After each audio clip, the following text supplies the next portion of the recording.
Pride Festival, like with a parade and everything. First Pride Fest You kind to of had to go to Springfield, like Illinois. Tower Grove Park in St. Louis 2011. or up to Chicago's Pride Fest. Those were sort of the big two. But other central Illinois towns were sort of starting to get them.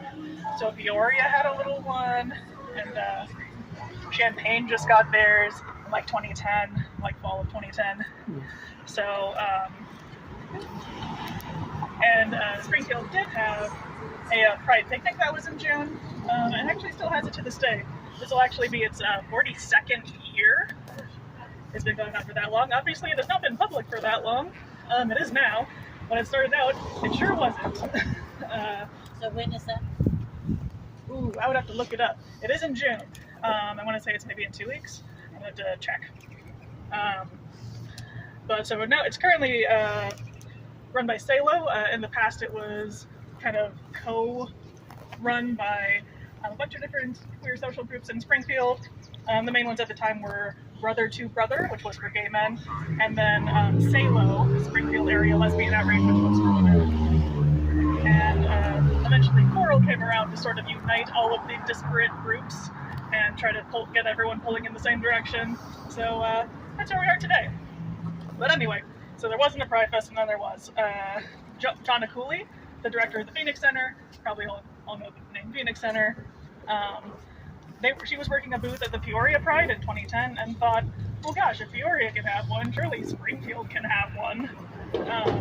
So she kind of scheduled a meeting to like gauge interest, and over 40 people signed up for the first planning meeting.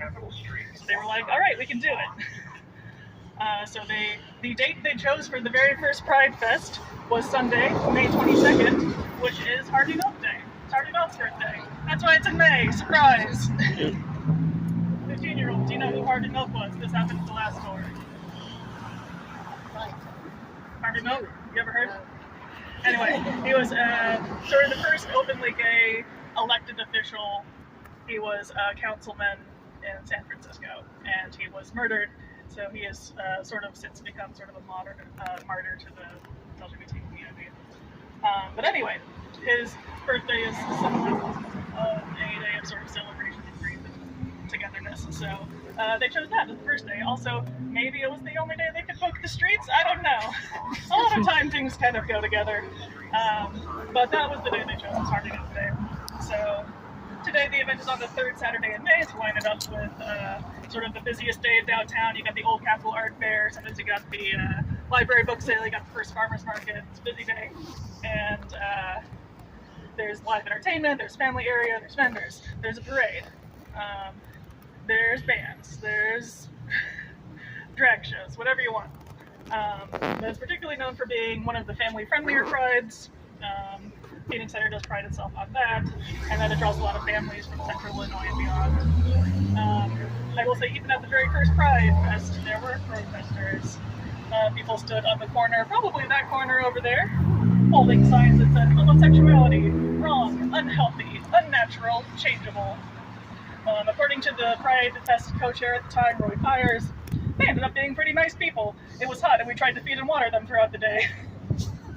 Pyers also credits Pride Fest with helping bring Springfield along the path to more acceptance.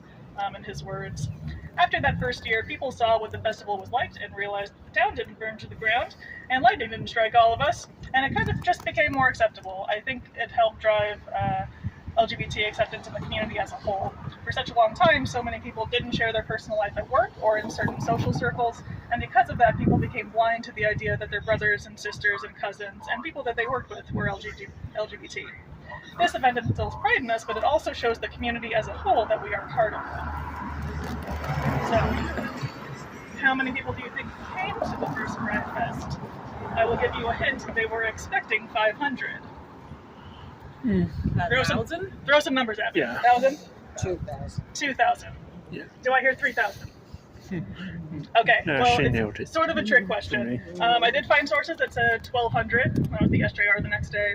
I saw sources that said 2,000. I saw sources that said 23,000. I saw sources that said 25,000 and 3,000. For what it's worth, Jonna Cooley at the Phoenix Center does think it's closer to 3,000 or more. But even if it were the smallest number, that's still more than twice what they were expecting. And if it's the highest number, it's more than 6 times what they were expecting. So obviously, everyone was pretty shocked by it, none the least people who had planned it. And these days, obviously gets a lot more than that. In 2017, they got around 10,000. In 2018, they got around 15,000.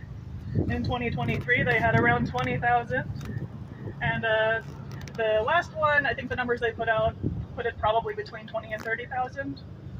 It is hard to gauge crowd sizes, and it's not a ticketed event, so it is hard to track how many people were there. So if you wondered why the numbers were so disparate, that's part of why. So anyway, Phoenix Center puts on Pride Fest every year. They were started in 2001 by a group of teenagers who needed a safe place to meet.